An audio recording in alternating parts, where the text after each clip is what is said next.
পাপের বিনাশ হবে।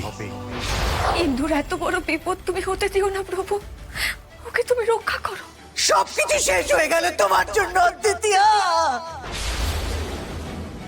আমি জানি না গোরা, আমি জানি না এই কেসের কি হবে, কিন্তু আজ যদি ইন্দু বাড়ি ফিরে না আসে তাহলে এই মহাপ্রভুর সামনে আমিও দিব্যি করে বলছি, তোমার বউকে আমি কিছুতেই এই বাড়িতে থাকতে দেব না।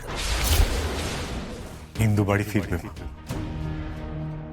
সসম্মানে অক্ষত অবস্থায় ফিরবে।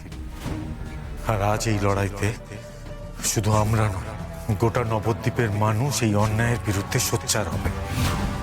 পাপের বিনাশ হবে। আজ আমিও স্বয়ং মহাপ্রভুর সামনে দাঁড়িয়ে তোমায় কথা দিচ্ছি, ইন্দুকে আমরা বাড়ি ফিরিয়ে নিয়ে আসবই। আজই ডাউনলোড করুন আর এনজয় করুন আপনার পছন্দের শো।